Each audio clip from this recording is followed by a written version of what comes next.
Hello everyone, Stella here. Today I'm going to review the DX set driver for Capsem edition. And I guess you could say that this build is a bit of a dream come true. Get it? Dream come true?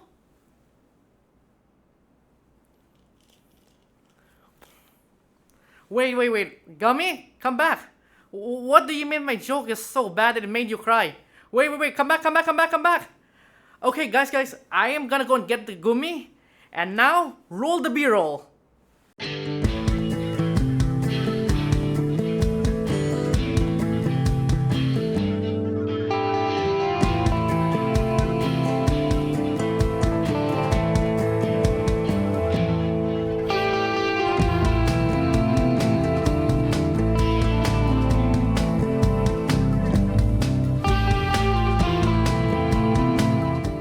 Let us now take a closer look at the front of the box, where you will see the Zeztz driver alongside the 4 Capsem included, which are the Physicam Impact, Technolom Stream, Esprim Recovery, and Paradigm Wonder.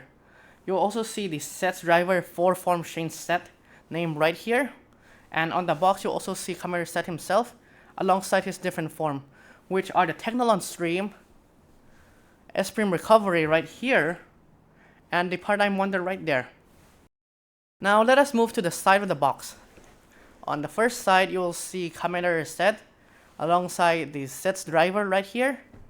And if we move to the back of the box, here you will see the instruction manual on how to play with the belt. You insert the Capsem, you push down the lever, and then you spin it.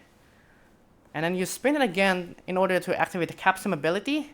And in order to activate the finisher, you tap on the lever 3 times and spin it. And lastly, to activate the special finisher, you tap on the lever 4 times and spin it.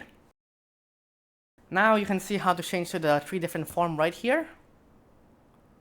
And moving on to the last side, it's a really cool looking side where you can see all of Zetzt's 4 form, which is the Paradigm Wonder right here, Physicam Impact, Esprim Recovery, and lastly Technolom Stream.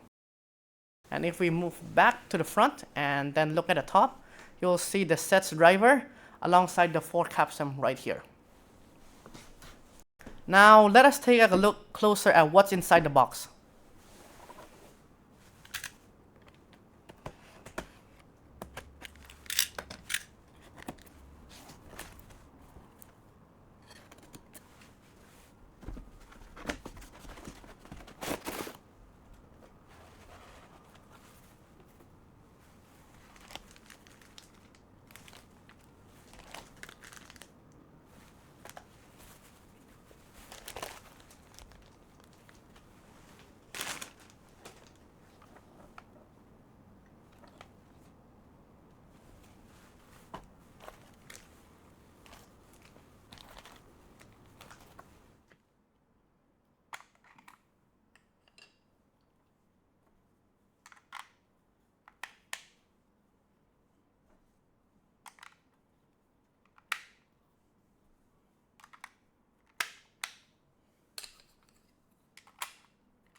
Now inside the box you'll get the Zeztz driver itself, the Impact Capsem, the Stream Capsem, the Recovery Capsem, the Wonder Capsem, and since this is the first run edition of the build, you will also get the Gochizo Capsem alongside the Kamen Zeztz Gochizo right here.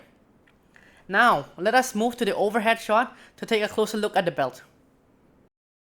Before we look at the Zeztz driver, let us take a look at this here collectible, which are the Capsems. The Capsem is a small capsule-shaped toy that looks similar to a Gashapon capsule. Moreover, it is themed after a film reel, at least according to the Kamen Wiki. The main play feature of the Capsem is the flipbook style animation. Each Capsem contains 4 frames of animation.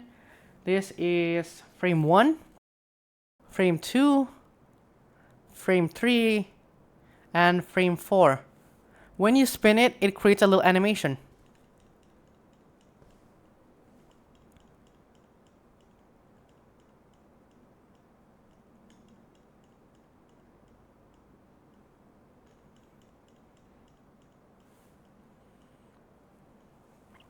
Each capsem is about 5 centimeter wide and 4.5 centimeters tall, or about 2 inch wide and 1.8 inch tall. Next, let us take a look at the top of the capsem, where there is some cool greebling on it. And if you look closely at the very top of it, you will actually see Commodore Zetzt's eye. I would like to give a shout out to KRX50 for pointing this out. You can see it right there, Commodore Zetzt's eye. Lastly, let us look at the bottom of the capsem, where you will see the pin system, which allows the Zeztz driver to identify the capsem alongside the manufacturing information and copyright information right here. And there's also the manufacturing date right there. And that's about it for this year's collectible. Now then, let us move on to the Zeztz driver. Now let us look at the Zeztz driver. The first thing you'll notice is the capsem slot right here. And if you look on the inside, you will see a series of switches that identify which capsem is inserted into the belt. And if you look closer here, you will notice a little switch right here. This is what tells the driver that the capsem has been spun. And if you look on the inside, you'll see another set of lever. This lever here allows this external lever on top to pop up. And then this last one here is what locks the capsem into place. So if you push this lever right here, it will cause this little lever to pop up, like so. And if you have nothing pushing against it, once this lever is pushed down, it will lock in place, like so. Now let's move on to the top, where you already see the lever that get activated every time a capsem is inserted. Next to it, you will see a button that allows the capsem to be released, like so. And that's all there is for the front side. Or is it? There is actually more to this belt. The truth is, the entire front plate could be removed, like so. Now, if you have ever seen 01, you will know for a fact that there will be a different front plate for a future form or a future upgrade or some future Kamen Rider. I guarantee you that much. And actually, I'm gonna tease something here. If you look on this side, you'll see a little switch that actually activates a new sound in the belt. But I am not gonna show that. That's for future release. And to put the cover back on, you simply line up the cover like so, and then click it on either left and right side together, like that. And that's all there is for the front side of the belt. Now let's have a quick look at the back side. On the back side, you will see the on and off switch. Oops. You will see the on and off switch right here, the battery compartment right here. And now let's move on to another interesting part of the belt, which are the strap. Unlike many new Kamen Rider series, the belt is fixed into place and cannot be removed. Now the reason for this is so that it can glow with the LED that's built into the belt. And if you keep moving along, you'll see this little buckle at the end to adjust the belt. And then followed by a nylon strap. And if we keep following it, we'll move on to the other side here. This is what allows you to attach and detach the belt. Simply push down on the green button like this, and then you detach it like a seat belt. Now this is a little difficult to do, but you just simply do that, like so. And to attach it, you just snap it back into place. Oops, there goes my glove. Now this is a very interesting design because of the fact that this belt is not worn across the waist, but rather worn across the chest. So this actually allows it to be a lot more customizable in terms of size. Now, if you're on the smaller size adult, you can definitely fit this, but if you're on the big side, you will not be able to wear this. And now, let us have a look on what it does when you turn it on.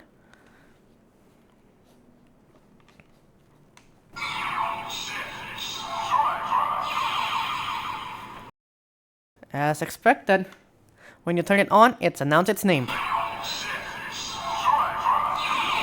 Just in case you already forgot what this is. Now to initiate the transformation, you'll first load in the capsem in the front like so. Now you have to make sure that the capsem is oriented correctly with this part facing the back. And you simply insert the capsem. And you will notice the lever pop up right here. Push it down.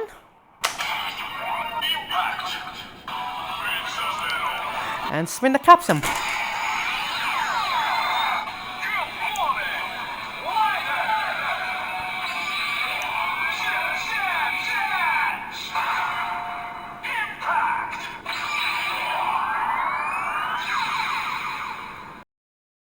Now, I don't know how well you'll be able to see this, but the belt does also sort of light up. There will be better B-roll shot after this. If you spin the capsem one more time, it will announce its ability.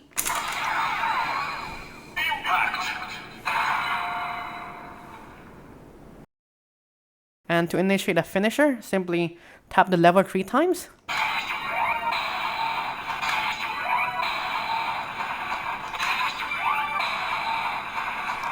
Spin the capsem.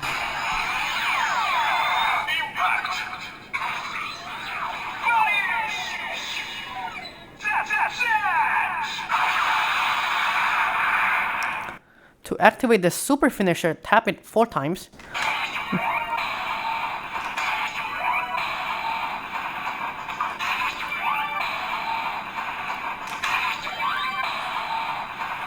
And spin.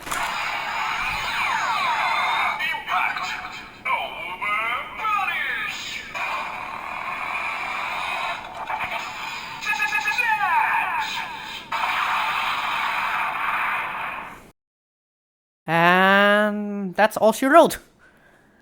So now, to remove the capsem, you simply push down on the button on the top right here, and you pull out the capsem. Like so. Now, to disengage the transformation, you push down the lever one more time. And that did transform. Now that you have seen how this belt works, let's move on to the spicy B-roll of every capsem. Starting now.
And that concludes the review of the Zeztz driver.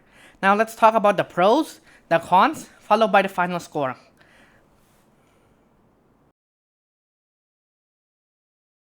The first and biggest pros are the uniqueness. This belt is worn across the chest instead of the waist, which helps set it apart from every other belt that came before it and make it very unique. Furthermore, the amount of LED alongside the light up belt strap make this belt very unique compared to every other belt that came before it. Another pro is the sizing. According to the Bandai website, the belt chest size can be adjusted from approximately 55 centimeters to 105 centimeters, or about 21.5 inches to about 41 and 1/3 of an inch. This means that an adult could theoretically wear it without having to modify the belt at all. Moreover, since part of the belt is made out of nylon strap, modifying it by swapping it out with a longer one shouldn't be that difficult to do and would make it very easy for adult to wear. But now, let's get to the con.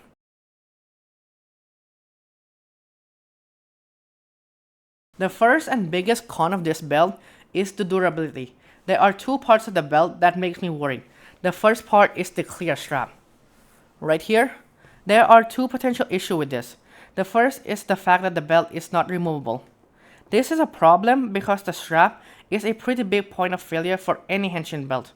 The problem is made worse for this belt since unlike other DX belt where you can just simply remove the belt strap and swap it out with another one or even modifying it, this belt strap is fixed in place and not removable.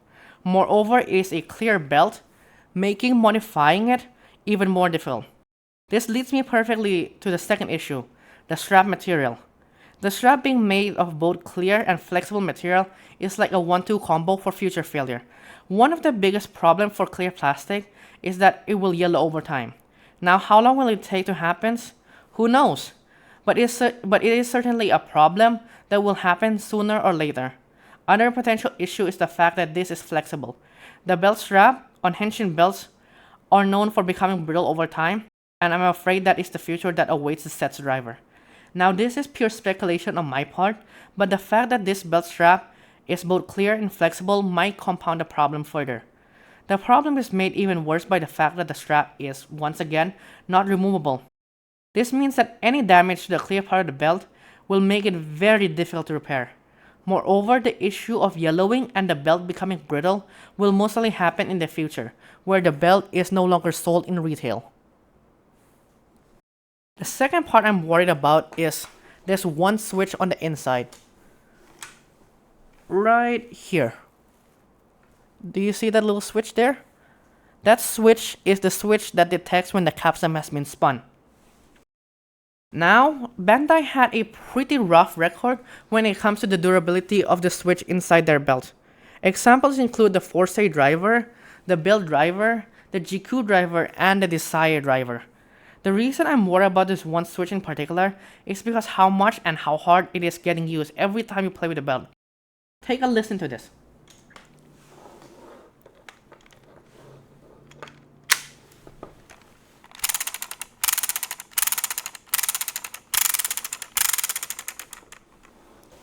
Every click you hear is when the switch gets pressed. This means every time you play with the belt, the switch is getting clicked multiple times and getting clicked pretty hard at that too. With Bandai track record of switch durability, I feel it is valid to be a bit worried since this one switch is used so much and spinning the capsem is the main gimmick of this belt. Now some of you may ask if I'm worried about the 6-reader switch located on the front of the belt. Right here. This 6-reader switch right here. And to be honest, not really. Compared to the spin switch on the inside, the reader switch isn't getting used that much, or at least a lot less than the spin switch. When you insert the capsem, the reader switch is getting pushed. Oops, that's the wrong orientation. The reader switch is getting pushed only once, and that's it. Now, let's move on to the capsem, because they also have their fair shares of issue. The first is durability. The capsem being made of clear plastic means that they are more fragile and prone to cracking. I have seen multiple people already posting online of them dropping the capsem and cracking it. Now this problem is further compounded by the fact that this belt is worn across the chest. meaning the drop is going to be even higher. Another issue is the spinning issue. I have seen few posts online complaining about their Capsem not spinning properly. Luckily, my Capsem do not have any issues spinning. Now, I'm not sure if this issue is caused by a design flaw or a QC issue. This could be seen as a pretty big con because spinning the Capsem is literally one of the main play features of this year's toy line. And I hope this issue get ironed out over time. The last con is the size of the belt itself. This belt is pretty small, measuring at 20 cm wide and 9 cm tall, or 8 inch wide and about 3.5 inches tall. Now, I won't consider this as half a con because I understand that this is made for kids and they need to make sure it's not too big. Moreover, since this belt is worn across the chest, they really do need to make it compact. But this also means that Bandai will most likely make a premium DX version of this by the end of the show or even earlier. So now, let us move on to the final score.